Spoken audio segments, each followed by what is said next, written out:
The search of the 3 missing Montgomery College students continues in Frederick County. And I got to play with your wand. It was great. Yeah, you did. Definitely fun. Keep going.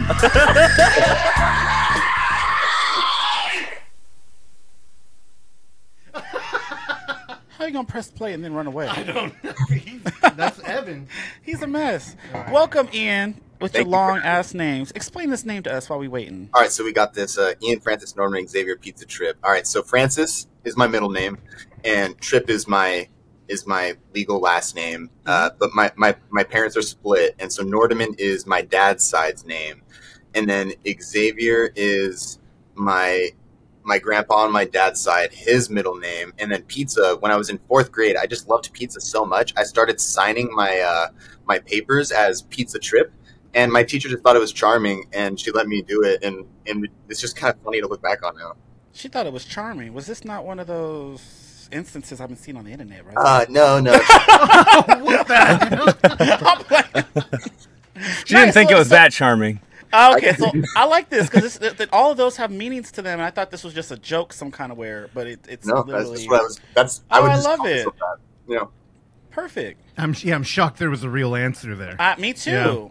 Well, welcome to Footage Foreplay. I'm Terrell. I met you at the Unnamed Footage Festival when you showed Everybody Dies Tonight with all your little cast and crew, which was awesome. It was cool talking with all y'all, and thank you for that Blu-ray. And here's Lord Battle, a.k.a. Russell. You probably talked to him more than you've talked to me, maybe. Not at all. Oh, okay. Actually, I talked to Ian for the first time on Instagram, which I do apologize for, but I believe Everybody Dies by the end. We almost closed out the 6th year of UF with it, right? I believe so. Yeah, it was the last movie of the night anyway. Yeah, and I think y'all rolled in, and it crushed, and everybody wanted to meet you, and I just let it happen. I've kind of learned as a programmer, I'm like, I'll run into Ian eventually, or... Oh, I love Hey, it. hell yeah. 666. That's perfect. Looks good.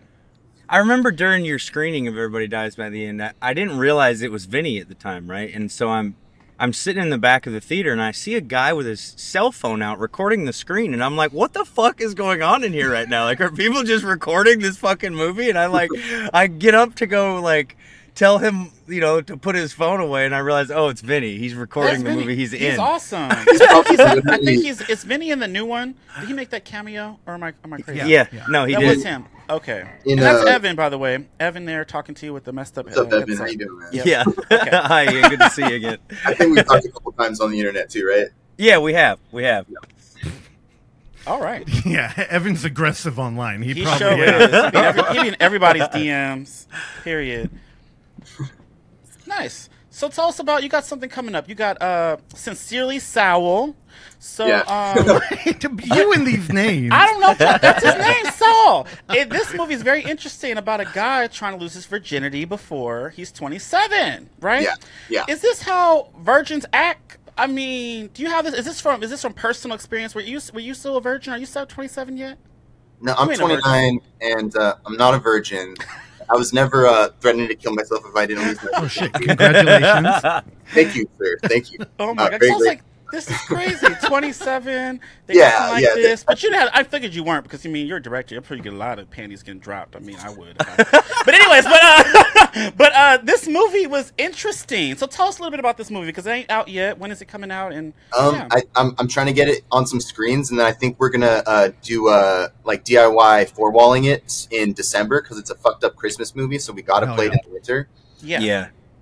It's called Sincerely Saul. It's about a dude who's 26, coming up on his 27th birthday. It's set in December. His birthday is narratively conveniently January 1st, so the bomb drop of the finale is like the New Year's Eve ball drop. And he's he wants to lose his virginity, or he's going to kill himself apparently. And he lives with his bedridden grandma who is dying of some kind of emphysema or something, and she's a crotchety old grandma.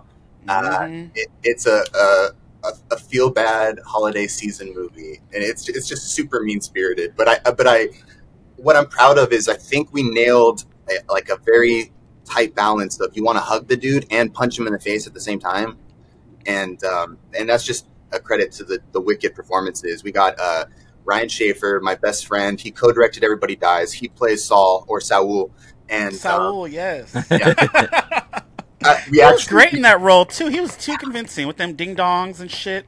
Oh, dude. Yeah, people don't know what we're trying talking to balance that thing on the ding dongs.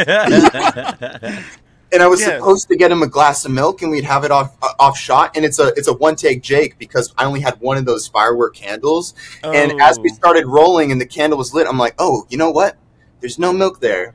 And so just raw dogging these ding dongs. Oh, he did. He was stuffing them down his mouth. Yeah, oh my goodness. Yeah, that was like the one moment where ding dongs were not pleasurable. Okay. So, Ian, dude, thanks for hitting me up. You slid into my DMs to let me know you had a new movie, and if I'm being honest, I had no idea what the fuck to expect from you.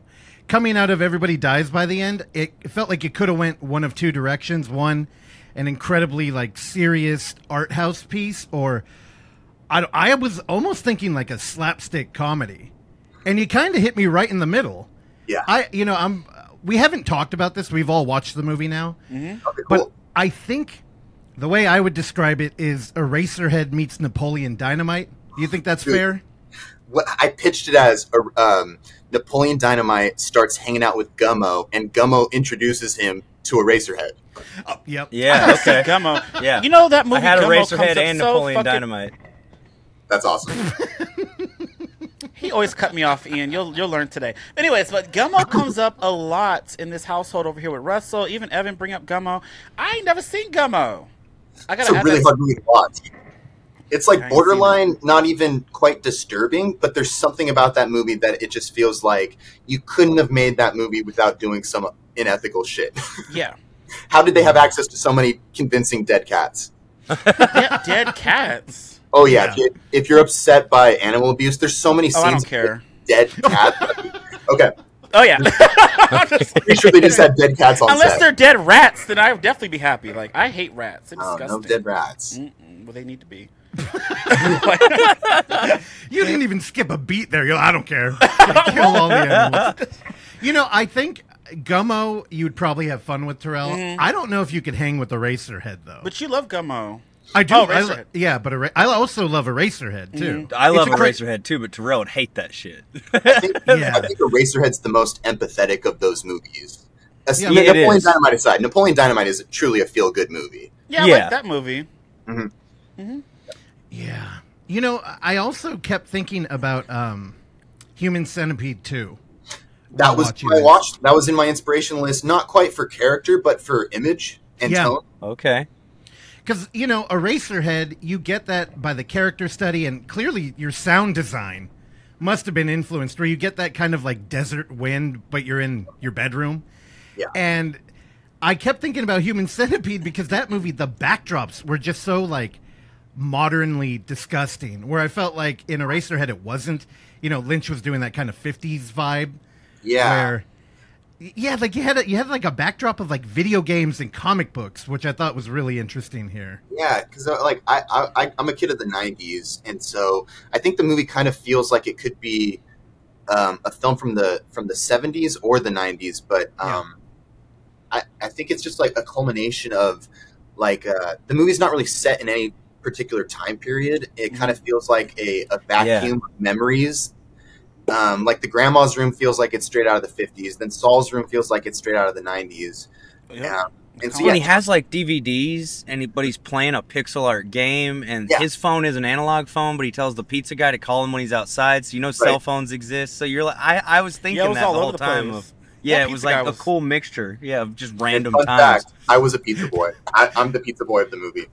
Oh, yeah. I would just be showing up stoned. Oh, absolutely. Yep. You can't get through. You didn't follow directions. So what is this? I ain't never heard of a AA meeting called Adult Male Virgins? Oh, yeah. That's oh, ridiculous. my goodness. Who came up with that? Was that you? I came up with that. That was one of my first ideas where I'm like, okay, I think I know what this movie's going to be like. And that man didn't want to say, my throat hurts. I don't want to talk. I'm like, oh, my goodness. He just hanged himself. Yeah. What a great cold open there. Yeah. Oh, so good. Did he fall? The moment he fell, I lost my shit. I bet you did. Yeah. Yeah. So, Ian, I don't know. I think I got the wrong read on you when you came to UF. Well, because Ian showed up and you crushed with your movie, and you had like an entourage. You came in a big group. It was great. And if I was getting a very like LA vibe from you, like, oh, this dude fucking. And then I watched this movie, and I'm like, okay, where are you from? Where'd you grow up? I grew up in San Diego. Okay. Yeah, still wouldn't have guessed that. Where are you living now? San Diego. Nope. Totally. Dude, I read you completely wrong. Oh my goodness. Do we have film school in your background? No. No. Oh, how'd you get into movies? Okay, so I think when I was like a single digit in age, my mom was an actress when she was in her early 20s, so I grew up seeing like photos of her in plays and stuff. My dad was always into making like home movies, and then there was like a period of time where I was like super little, and I thought I could get like a butter knife and like cut a TV open like a membrane and go into stories, and that's what I wanted to do. I wanted to go into those worlds. Hell yeah! And then when you learn that it's a television and not a portal, you can. But after that, you realize, okay, so there is a thing to it. Someone still made it, and you kind of start deconstructing. You're like, okay, it's a camera, and you take a picture, but it's a lot of pictures, and so that you can play images, and then you kind of figure out how to do it. And my dad would make short films starring me. He was like, that you could be a kid actor. There's kid actors. I never became a kid actor, thankfully, but I always had some kind of an in to play pretend, and then being able to make films as an adult is just like a second bite at the apple of playing pretend. And so I've always been making DIY homemade movies and just studying as I go, learning by creating, How many short films you got under your belt? I'm not sure, but I think probably like 6 hours of stuff on the internet. Oh, they are online. Yeah, I could send you some stuff. Okay, so they're not like on a YouTube channel that people can... Some of it's private on Vimeo, and then there's a few things on my YouTube channel. Are these all horror films? Are they comedies? They're dark dramas? comedies that have to do with genre bending, and there's some horror elements, but I don't really feel like any of my movies are truly horror either. Like, Everybody Dies is kind of a hangout movie, Yeah. And Saul, like you said, it almost feels art house, but it's also very absurdist, and the characters are very unaware of themselves in a way that is kind of entertaining to watch them be such assholes. Mm-hmm. Yeah. Yeah, it almost has a Giuseppe Andrews vibe in that way. It's like it's a lot of characters that you're like, oh man, these people are a lot, and like, but you can't look away from them, you want to know what they're gonna do next, and because you truly don't know, anything can happen. Yeah. I've got a fun fact for you. The actress who plays Grandma, Mickey Ferrick, she is the mother of the young man who played Kid Michael Myers in the Rob Zombie Halloween movies. Oh, really? Dag the little Farch, emo I Michael? probably butchered his name, but Yeah, What's his Dag. name? Kid Michael? I don't know his real name. Are you a fan of the Rob Zombie remakes? I think that first hour with Michael as a kid and Malcolm McDowell is actually pretty interesting, though I understand the criticisms of you don't really want to open the mystery box of a maskless, personality-less character, Yeah. So I get it both ways. Yeah, but you're a gummo guy. And I appreciated the white trash bringing. We get a little bit of Kiss in the background. I like that first Rob Zombie movie. And I think he kind of scratched an itch for people who wanted a pro wrestler slasher vibe.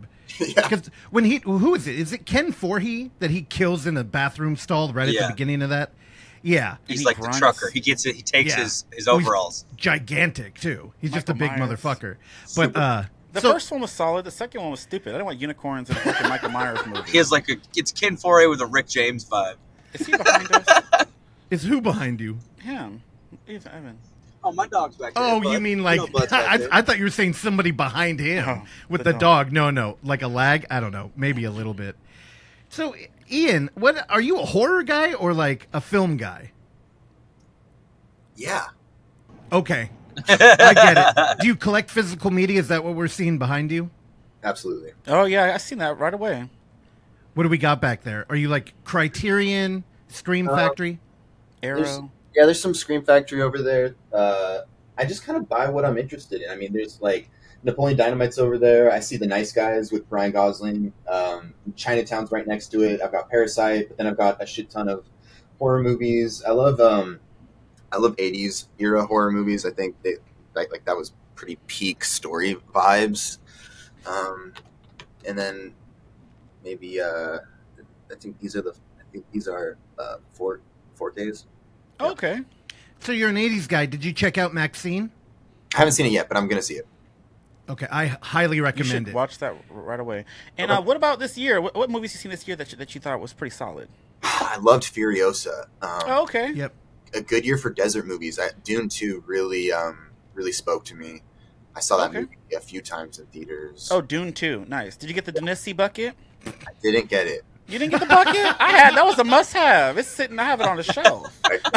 Terrell uses it all the time. Oh, sure.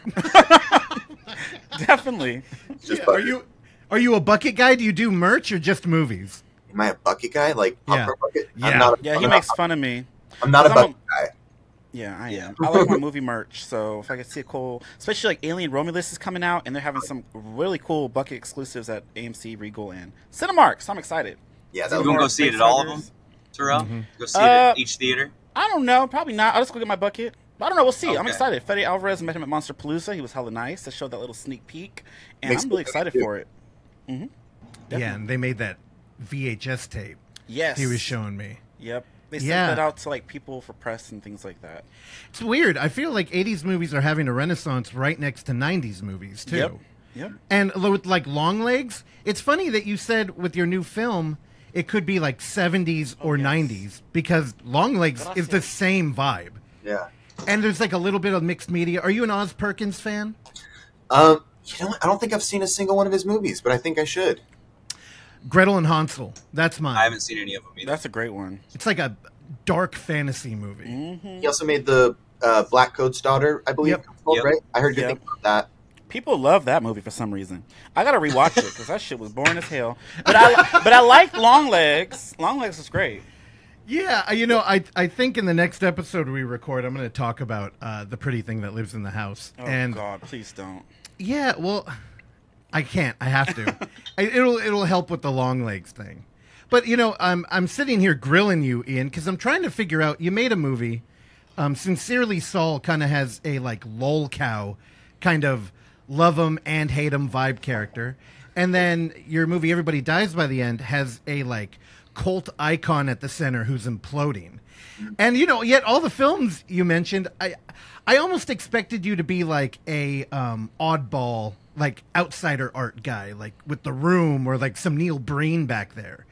But it's interesting that you kind of are taking that like academic indie route to your movie making. You think I have that right, or? Yeah, I really appreciate you saying that. Yeah, I like that. Yeah, because like where does your focus on like characters come from? Like quirky. They feel very rooted in reality too. Yeah. Even with Vinny, who I love how you were mentioning him by his first name only, Evan. Like y'all are fucking homies forever. He probably slid Well, in I his just knew DMs Ian too. would know who I was. So I didn't think about like nobody had context for who the fuck You I was didn't think talking about the audience listening to the show? Yeah. Good job. Yeah, I think we're all big Vinny fans because of Resolution. He's And an you know, awesome- Yeah. we're found footage guys, and that's like probably the most traditional narrative film that yet still feels like a found footage movie somehow. Dude, that's legitimately maybe my like. It's up there for my favorite movies, like about addiction too. Like I think it's really fucking on point with the way all that's handled. And Vinny nails the addict role, which I really respected. Yeah. Yeah, Evan loves movies about addiction because he used to be addicted. Now, this is a fun game we like to play with our guests. Can you take a guess what drug Evan was addicted to in the past? I'm not going to guess that. Why not? That'll be fun. Yeah, Just look at him. I'm curious what you think it was. I'm gonna say sugar because it's technically a drug. And Fuck, it's killing me. Okay, I'm still addicted to sugar. Cheers to that. No, I was addicted to did. meth for over a year. So. Okay. Cheers, y'all. This Glad is you beat your fun. addiction, sir. Yeah, cheers to beating addiction, y'all. Cheers. All right. What the fuck was that? I don't know. You gave it to me. Oh. The spiked watermelon. No, we Not weren't. it. Also, I'm hungover today. I spent last night just drinking some beer and watching a bunch of movies. What did you watch? And I watched Sasquatch Sunset, the Ari Aster produced film. I watched, oh my God, what the fuck? Riddle of Fire. Okay. Have you seen that one? No, I have not even heard of that. Write that name down. You'll dig. It's shot in Wyoming. It's 3 little kids are basically on a like fairy tale adventure. You but say like Riddle of Fire? Riddle of Fire, yeah. Yeah, that one's tight. But I got up today and I felt very hungover for don't drink sugar beer drinks. But and then I watched your film, which was perfect because when I first watched Eraserhead, I was hungover, and it was a very like calming movie, and I clicked into it immediately. That's awesome. Yeah, so thank you for that. So you found it calming? Yeah, there's something about like the Gummo type movies where you're just living with the character. There's no real pressure on a 3-act structure. Like it doesn't feel like we have to get somewhere. We're just kind of watching somebody in limbo. Yeah. And it's almost like a nightmare. And I don't know why, but that is my R&R. That I love that. It makes me feel better about myself, even though I'm surrounded by a bunch of empty cans and yeah, I don't know. It is very my shit. Although while I was watching it, I was a little worried about Terrell, who isn't a huge fan of black and white cinema. Don't throw me into this. It's just, but he watched it, and I don't know. I think there's something there. Of course I watched it because you were on the show, so I watched it. But I will say, when it did start, it did take me aback because, I was a huge fan, probably your number one fan for Everybody Dies by the End. And I remember being on the jury and us talking about that film and how well it did with the crowd and all that good stuff. And then we go into something different, which is good. You're an artist. This is your art. And this is different. So when it started, I was like, what is this? The guy like dancing around and all this kind of stuff. He's trying to hang himself. He fell. He big. I mean, I get it. And then and then it goes into, and I was like, oh, he tried to lose his virginity. And then it got funny. It was quirky. I liked it for what it was. Definitely. Thank you, sir. Don't throw me in the bus. I watched it, No, and okay. So there's a lot of movies like this lately. Like, going into it, I'm not gonna like Civil War is a big one. That I don't like war shit. I don't like that kind of movie. But I actually went to watch that, and I was so immersed into that movie. That movie fucked me up. I still think that's the most horrific non-horror film I've ever seen, and it's probably my favorite film of this year. So that's a good example because I like westerns, but then Bone Tomahawk, that was a great one for me. So certain things, if I just get pushed to watch something, I find some goodness into it. I like with food with me. I don't like weird shit. I just eat the same shit. So you got to like push me to get other shit going, right? Yeah, at least same thing. At least you can be nudged to do something like that. Yeah, I can be nudged to do a lot of things. Yeah. So, Speaking from experience, I can just tell. say, no. Whatever. He's trying to throw me under the bus right there. Period. No, I'm not. Yeah, we were definitely cognizant that black and white isn't particularly in with the kids. Yeah, but I mean it's different. So how long did it take you to film something like this? Like what was this? What was the process? Let's get into that. I think we ended up shooting for like 40 days. There were just so many different scenes because there'll be lots of little moments where in the span of like 60 seconds we cut through him going to a pawn shop and buying a keyboard and all that stuff. And we shot it kind of in our free time. It was one of those sort of passion projects on the side. And so I think we shot in fall and winter of 2021 and kind of finished stuff up in 20. Yeah. Okay. Cool. Now, the black and white kind of like, it almost allows you to do so much that you couldn't have done if the movie was in color in terms of playing with the light, because a lot of the objects, like the computer was the one thing I vividly remember being like this every time. Almost had like a magical glow to it, the way everything was lit, and it made it feel like he was excited. Yeah, that was his like key to like the rest of the world, kind of, and out of his stuck place. Shooting it in a way that makes it look old makes the movie feel like you're watching something that's been forgotten in a way. Yeah. What did you shoot it on? We shot on a C300 Mark something, which is a digital SLR, and then we had the movie scanned onto 16 millimeter film print. Okay. I was curious about that. I knew it had a real 16 look to it, but I was like, I don't think this is shot on 16. So I was definitely going to ask you that. I was curious. Yeah. It looks really cool, though. I love the aesthetic that it gives it. Sweet. I'm glad especially with the black and white. Yeah, we shot on like crazy bloom plates to get that blown out hazy feel. Yeah. No, it's perfect. It's kind of like I want to say dreamy, but it's almost nightmare-y, right? It was very nightmare-y. Yeah, the I don't want to get into spoiler territory, but there was this little thing. How should I say this? Toward the end of the film, that popped up and ran away and popped up again. You know what I'm talking about? How should I say it without spoiling it? It had wings. How did y'all do that? I want to know, because that was cool and weird at the same time. Weird as hell. But what was that? All right, so there's some Cronenbergian nightmarish like body horror creature-y things in the third act. Okay. It was I puppeteered that thing. You did? Oh wow. Yeah. Puppeteering it. Okay, was it on a remote control or something? What'd you do? That's so cool. I'm just wondering. You're talking about specifically when it's flapping its wings? Yep, and then rolling away. Okay, so when it's just on Ryan as Saul and you see the head of the creature, I'm puppeteering it, and I'm in a I'm covered in a black sheet, and I'm puppeting the bug. Oh, you're actually. Oh, wow. Okay. And then when it's a wide shot, on the wide shot, I had Ryan hold the bug and just kind of wrestle with it. And then in post, we had some compositing done where we cut out the wing and then just added more wing to it through frames it just kind of flaps, and I wanted it to have that sort of, I don't know if you guys are Twin Peaks fans, but Twin Peaks The Return has some really interesting, wacky kind of, it's not bad CGI, but it's not good CGI. It's more like uncanny. It's supposed to look unnatural to our perceptions of reality. And then when it jumped and runs under the couch, I'm literally just under the couch and I'm holding onto the front of the bug, and I just throw it up and pull it under. Oh, damn. Okay, so you had fun in this movie, because that sounds fun. Okay. Yeah. No, I was just wondering. Yeah. That's cool. So I love that, and it did look great. It did. That's what I was wondering. Yeah. No real bugs were harmed in the making of this movie. Again, for people listening to, I am going to be doing my best out here to get this film showing. So, stay tuned, and we'll let you know. Because Ian, we got to share this movie. And one thing you did in here that I loved is you got one of my favorite now extinct type of video games, which is the literary adventure games. I used to play those all the time. And did you make that game? Yeah, we made that. Oh, wow. It was a couple of people involved. There's a guy named, his Instagram account is called Leo Invincible, I believe. He's a really cool dude, Adam Smith.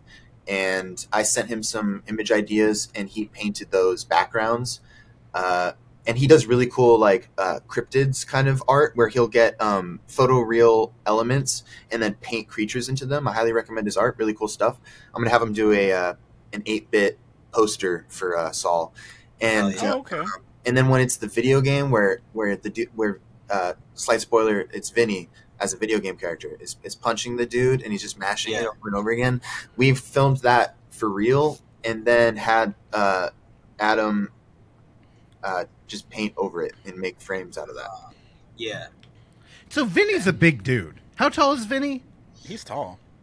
How tall? Maybe like 6'3". Yeah. Like when our lead in when Saul is standing next to him at one point, I was kind of shocked at how tall Saul was too. Is he a bigger dude? Well, yeah, Ryan's 6'1" or something like that. Yeah. Yeah, I don't know. In the movie, you managed through framing to make him feel very like shrinking and small. There's lots of 14mm shots looking down on him to make him feel kind of oppressed. Mm-hmm. Oh wow. Yeah. That's just that dude had nothing going for him, no, including the way I feel bad. That man, I felt bad for that guy. I really did. He just, I guess his end game was he just wanted to get some pussy. But I mean, I don't know. Yeah, what's up with you liking to torture your protagonist? Yeah, you like to do that. Were you tortured as a child? I was not tortured as a child. Okay. Why do I like to torture my protagonists?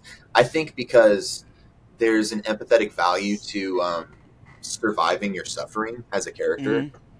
I love it in films where characters get appearing to be mortally wounded, and then they have to survive it anyway. Like, I'm thinking, slight spoilers, but Anton Yelchin's character in Green Room, he gets his arm filleted by a mangled. But if he died instantly, it wouldn't be that empathetic. But the fact that they tape up his arm and he lives through the whole movie and has his arm filleted is interesting to me, and it's empathetic to watch the protagonists survive through pain.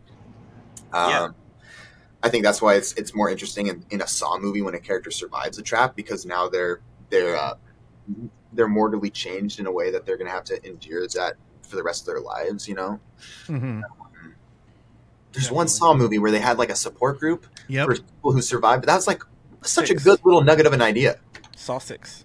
Yeah. Oh, you just watched it again, huh? I watched all of them before 10, and I've loved those movies. I did a whole ranking that never came to life. I was just impressed that you pulled that immediately. Easy. That's a good one. I love that franchise. So yeah, are you a franchise horror fan? Yeah. Interesting. You know, we talk to filmmakers all the time, and you start to notice that people who will wade into franchises, I feel like they understand genre tropes a little bit better.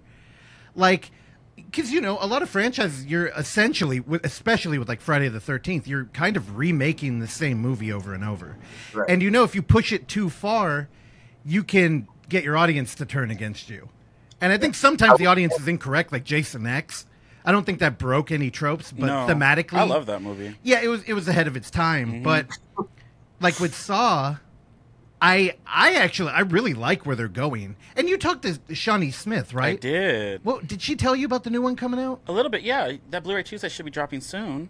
I'm the editor on that show, so he's staring. I thought it was going to come out yesterday, but we're here. Well, there's only so many hours in a day, and I noticed that Ian edited this film. How long did you spend in post cutting Saul? Maybe a year on and off in my free time. Oh, that's a long time. Terrell thinks it happens overnight. I don't think it happens overnight.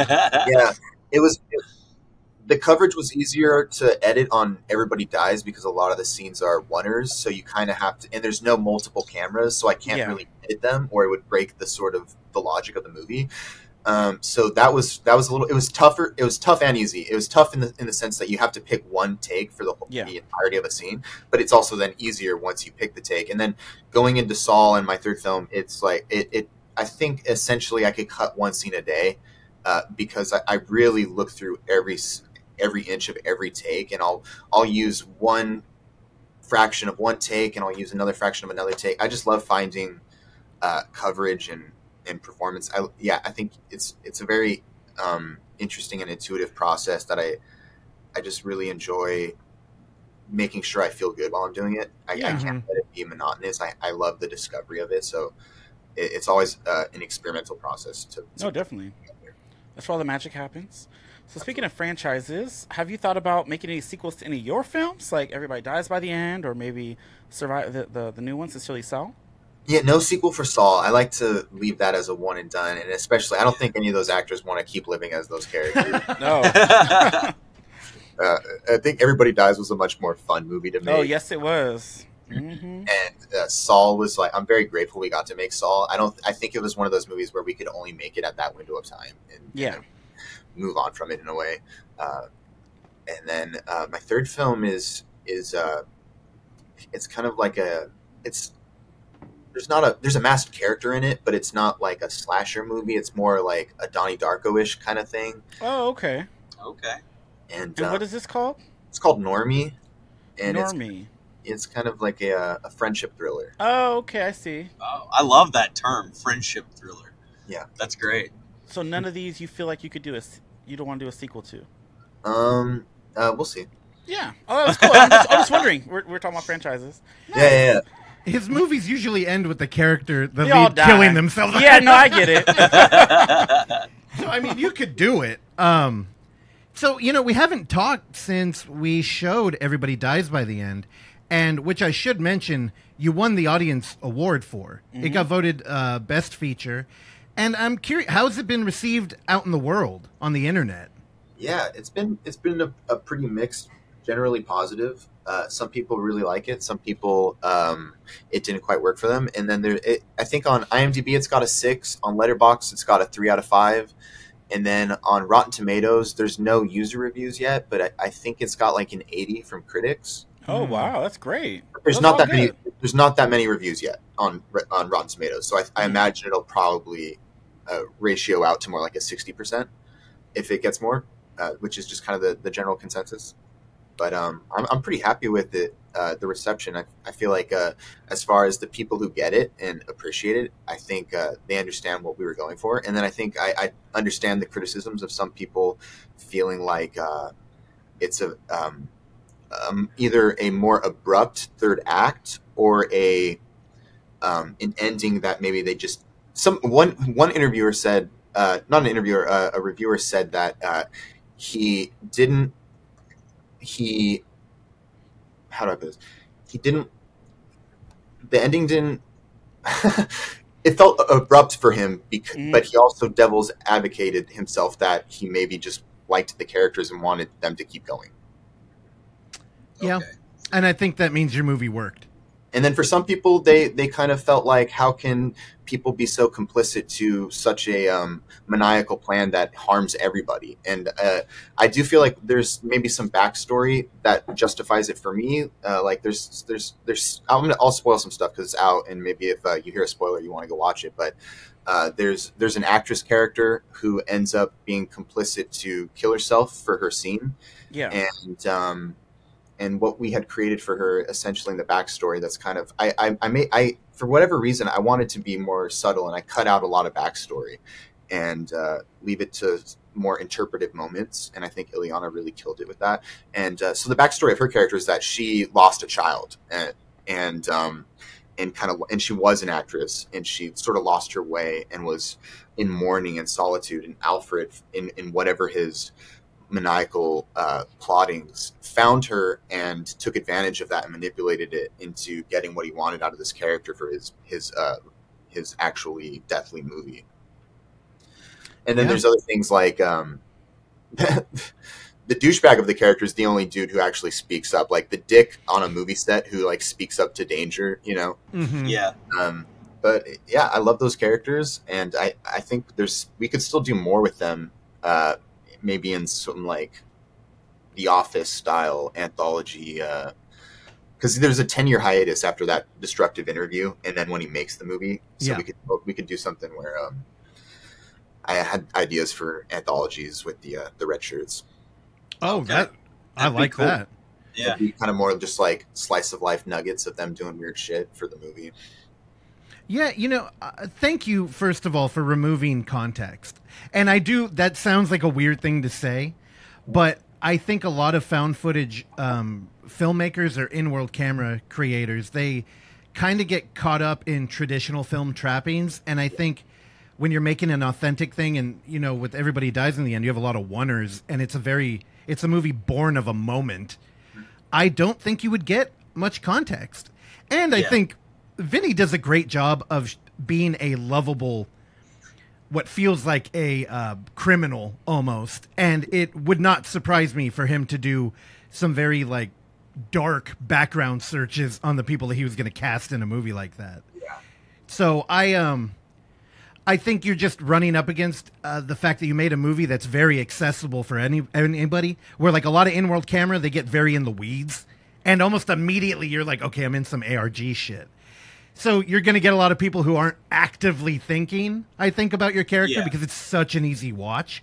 Yeah. But, dude, what a perfect film for us. Thank you. Well, and I think, too, like, I hate the pretentiousness of the term media literacy, but the stuff that you're making is but like both movies reference so many other movies that I feel like you benefit from having seen a lot of movies when you're watching your stuff, because you can go, oh, he's referencing this, or he's doing this thing, like you just get more out of it, I feel like. That's awesome. Thank you. Yeah. Who is Alfred Costello like inspired by? Did you have a director in mind? No. But there is kind of a echo chamber of things that have happened in movies or personalities. I didn't name him after Alfred Hitchcock or anything either. That was just kind of, I have a friend named Alfred, and it's just funny to have like a millennial friend named Alfred to me. So I'm just like, let's call him Alfred. What was the question again? Sorry. No, just if you had like a character in mind, like I can't pull his name right now, but like the Troll 2 director gives me those vibes. Those guys are fans of Everybody Dies, weirdly enough. Really? Oh, right on. The oh my god guy. Oh my god, he likes Yeah. Everybody Dies. Okay, I get that. Hell yeah. But I know the director, he kind of set a like template for a foreign art house filmmaker who really is making kind of like schlock B movies, but he's not self-aware enough to understand. Yeah. So yeah, I don't know. You had nobody like Roger Corman or something? You know what? I think the personalities. I really liked Tarantino's intenseness about his career, not particularly on a persona level, like put into Alfred, but some of his ethics, like just like declaring he's only going to make 10 movies in a very like final, maybe even kind of fatalistic way. Yeah. And then I think the original idea came from just kind of, being a cinephile, getting into film culture, learning about not just films, but the mythology behind films. Mm-hmm. I remember my friend fast forwarding through Ben-Hur when he was in film school and be like, dude, the chariot actually runs over this guy and he died right here. And then you kind of just think about like, okay, what if there was a Quentin Tarantino type? I think the original idea was making fun of Tarantino, and we just kind of made up the lore that for each of his movies, one stand-in actually dies in a death scene. And then you kind of start thinking about that as a character in a movie, and you're like, well, you probably couldn't get away with that throughout your whole career, but you could maybe make one final movie where you kill everybody for the movie. And then I remember while we were making the movie, I saw something on the internet where there was this like Asian extremist horror director, and his body props were so real that he had the police were called on him, and they had to like investigate him. Wow. God, did you ever hear about the Conqueror myth? No, tell me. So John Wayne was a part of a movie, The Conqueror, and it was filmed out in a desert it was located near where we were doing nuclear testing, like of the bomb. Yeah. And a lot of people... Mexico? Yeah, I believe. And it was like up in Utah. I don't know. Evan, can you look that up? Make sure I know what I'm talking about. The thing is, a lot of people started getting cancer and dying, and John Wayne did too. And people were saying it was because of the nuclear wind. And they started blaming... St. George. Where? St. George, Utah. Okay, yeah. And the movie kind of took on a whole new cursed, like, oh, the production brought them out here and doomed everybody. I think it's been, like, debunked now. Okay. But those kind of, like, that is an interesting backdrop. Because I totally thought you were doing, like, a character piece on on like a manager who's bringing his whole company down with them. But I could totally see, like, classic film where it's like, pain is temporary, cinema's forever kind of vibe. Yeah, absolutely. Also, I think The Conqueror is, like, historically hated. I believe people said it was one of John Wayne's worst movies. It's the one where he plays Genghis Khan. Yeah. Genghis Khan? What? Dude, he plays Genghis Khan. John Wayne? Yeah. Oh, my God. So it's almost like a Total Recall Arnold thing where, Arnold wanted that part, and they're like, dude, we have to make a different movie if you're in here. Except with John Wayne playing Genghis Khan, they're just like, fuck it. And it's like historically one of the worst movies, I think. Yeah. But I've never seen it. And honestly, it sounds incredible to me. I've seen a lot of his movies, so now I want to watch that just to see him play that character and how crazy it must be. Genghis, I don't know who that is. Genghis Khan was a brutal, like, war general. He killed so many people that it actually lowered the gas level on Earth. Like, how they talk about, like, how, like, when cows fart and shit, it goes up in the atmosphere. Terrell, I lost you. Again, it's that shit I don't like. So I'm just like, okay. Yeah, Genghis Khan. Genghis Khan killed so many people on the planet that it... this is a photo of him? What do you Oh, my God. Oh, it's a photo? That's what they shoot that on. He looks like Shang-Chi. What is this? He's a brutal war guy. I don't know. How'd they have pictures of him? They have cameras back then? These are all paintings. No, these are all paintings. Oh. It's so fun. I don't know why Evan said that. It's just a picture of him. I mean, that ain't no damn... Okay. He got cherry cheek. All right, moving on. Where were you taking us? Not to this place right now. I want to cut up at a TV and get into a portal because I'm done. I was curious. In Sincerely Saul, there's a moment where he has a freak out at the video game. And when he smashed that keyboard, I was like, fuck yeah, dude, I feel that. Like, I've been there before, you know? When I was like, I don't know, maybe 12 or 11 or something like that, I specifically remember the game, too. I was playing NFL Street 2. I don't know if you remember the sports, like, street games. And it was, like, all the players, but they'd be in, like, a backyard football lot with, like, T-shirts and stuff. Google that. And what is NFL Street? NFL Street. I'll pull it up for you while I'm talking. So I was playing this one day. Well, in this game, there were like these weird things. Like you'd run a play, and it was like a random event that would happen within the code of somebody would like intercept your ball or pull a play off, and so it was kind of bullshit. Like you could be playing really good, and somebody would enter. And I got so pissed one day. I was about to beat like the final level, and I was like 10, 11 years old. And I had like a giant glass of blue Kool-Aid sitting next to me. And I got super pissed and I threw the controller. And when I threw it, it hit that cup of Kool-Aid and it just exploded across the room. So, and I had like bright colored carpets and my mom beat my ass. And,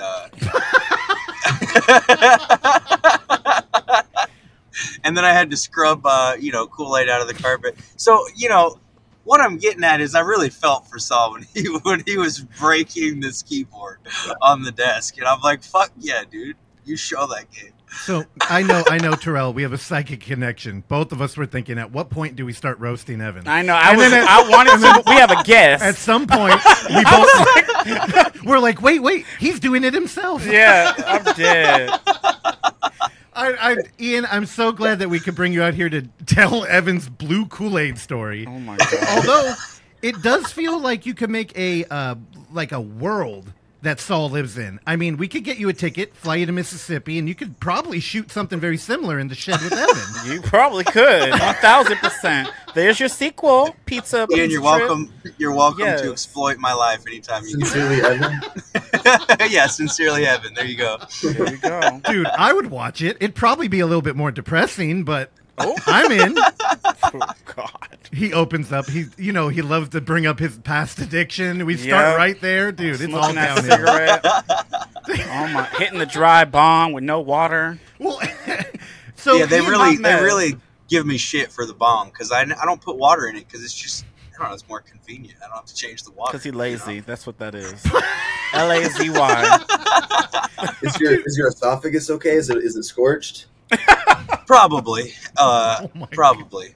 I have some, I'll wake up in the morning, the chest is feeling rough, but that's also because I vape and smoke tobacco. Okay, Evan, stop while you're ahead, dude. I know. You're This is just getting digging- cringe. I'm cringing. I said, why does he open it up so much? So, Ian, I have to tell you, when you reach out with the new movie, I'm sure I am speaking for Terrell and Evan now, but I'm fairly confident I'm right. We were all hoping a little bit that we were going to get another in-world camera movie. And I'm curious what the future holds for you. Are you going to come back to found footage, or are you going deeper down into black and white art house? Are we going to get a Gummo hit from you? My third film, which is it's done. It's almost picture locked, and that's more conventionally shot. It was shot anamorphically, digitally. And a little bit, it just looks more modern too. It's just kind of got Nice. a more modern filmmaking vibe to it. So I like to be, I don't know if it's like, you call it like a chameleon director or not. I think there's definitely a fingerprint of personality in each of my films and the character writing that feels similar. But I love, a part of my process is I love to build new movies and new worlds. So Saul is its own world from Everybody Dies. And in that you get to explore all kinds of new, ideas, and as a director, I like to say to myself, like, what do I want to do that's new for the next one that I don't know how to do yet? Like, I want to learn how to make the next movie, and so yeah, hopefully I'm going to be filming something this fall, maybe even starting it next month, and it's kind of a cabin in the woods movie, but it's not a horror movie. It's got horror elements in it. There's a Bigfoot. There's a sword fight in it, like a very classic swashbuckler. But the protagonist, Oh, yeah. it's kind of like if Jack Kerouac got lost in the woods and found himself at the cabin from Evil Dead. Oh, that sounds cool. Hell yeah. It's got kind of like a beatnik folk writer vibe to it. I'm getting a bunch of like Western music made for it. It's gonna have my coolest soundtrack. Like we're putting together needle drops. Okay. We found some pretty cool music so far. So you stay busy. Yeah, luckily, and my buddy Sam is making some movies with our production company right now, so we'll have some stuff other than my movies coming out. Hell yeah. And your production company was Child of the Celluloid? Yeah, Children of Celluloid. Children of Celluloid. You got it. Nice. Yeah, I remember that. Okay, cool. Yeah, I love that stinger y'all have. Yeah. Yeah, it's incorporated into the first movie too, which is so sick. Like I love that. So how big's your team? Each movie is different from each other. Like I think our movies have kind of grown in teams as we've gone on, but we've also gone back to making super low budget stuff. I just went to a UFO in Joshua Tree and we filmed a music video there, and I shot that just myself, and my buddy Sam was lighting it. So I'm down for all kinds of stuff. If we can't get any money for the next one, then we'll just shoot it ourselves. And I just like making a UFO. Yeah. Do you mean like Evan? You made contact. Explain here. You got some alien homies out there in Joshua Tree that like parked their UFO for your music video, or let me show you this. It's really cool. All right. Is that an alien? Oh shit! Oh That's wow! hella cool. It's colorful. Yeah, we lit it. It's lit green there. Oh, nice. Yeah. Oh, and yeah. that was for a music video? That was for a music video. For a band? Yeah, my buddy Kyle, I made an offer to him. I said, I'll shoot some music videos for you if you make some music for my next movie. Oh, wow. That's cool. It's an Airbnb? Yes, sir. What? That's an That Airbnb? is so sick. Yeah. Wow. Okay, so do you have to... Again, we can cut this if we can't talk about it, but do you have to get, like, permits when you rent an Airbnb? I feel like that's something they would want to charge you triple for. I think they know it's a unique location, and you're kind of paying for the ambiance of it, and it doesn't say you can't film there. And then there is a website for kind of like Airbnb, but for film locations called PeerSpace. So anyone who needs something like that, PeerSpace is really helpful. But yeah, I mean, PeerSpace? Yeah, PeerSpace, like peers. Peers. Yeah. Yeah, PeerSpace. That's where the aliens come from, Evan. Yeah. It's essentially Airbnb, but for events. Sick. And you can book film events. You can say, hey, I need this. You can type in, I need a warehouse in my city, and the price range. Activity. This is very cool. Yeah. All right, Evan, go in there. Type in cave. Let's. I'm curious. I know we had Anthony Cousins on here talking about Frogman, and they had an Airbnb where there was a cave in the basement. No caves. That's awesome. Yeah, and they were able to film there. Uh-huh. You would have to be more. All right, well, you figure it out. You're the engineer. Yeah. All right.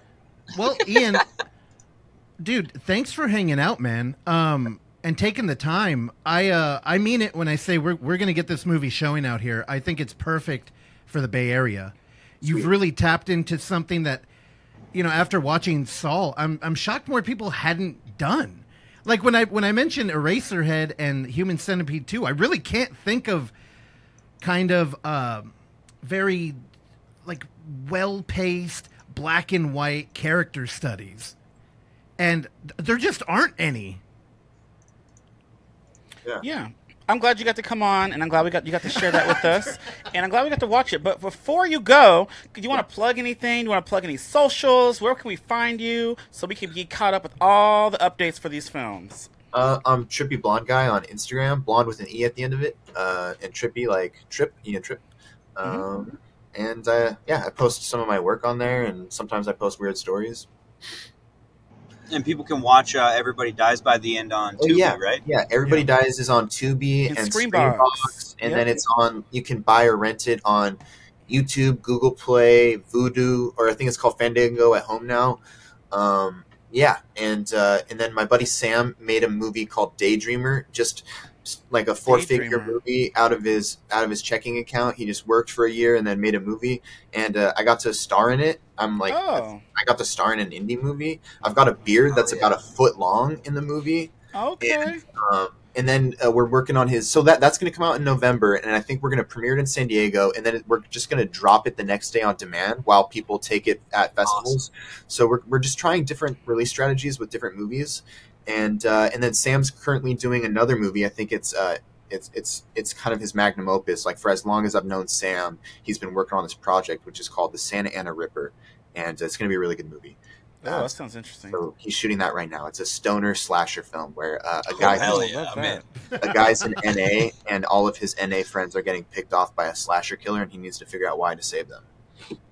Damn, I love that. Okay. Yeah, it's gonna be a good film. So Ian, dude, now that you've been on the show, you're officially welcome to the Bay Area anytime you want. Come hang out. I will. And please keep us updated with all the projects. Yes, please. Yeah, we'd love to promote them. Mm-hmm. We'll probably get Terrell doing a video on them. Cool. Yeah. And then you can yell at me for not editing them quick enough. All right, y'all. This is Footage Foreplay, and we'll see y'all next time. Bye. Thanks for listening to Footage Foreplay. If you enjoy the show, please consider leaving a review, sharing it with a friend, or simply hitting like. These small gestures are a great free way to support this mayhem, and if you find some footage we should be fondling, email us at footageforeplay@gmail.com. Check back every Tuesday and Thursday for new episodes, and remember, don't skip the foreplay.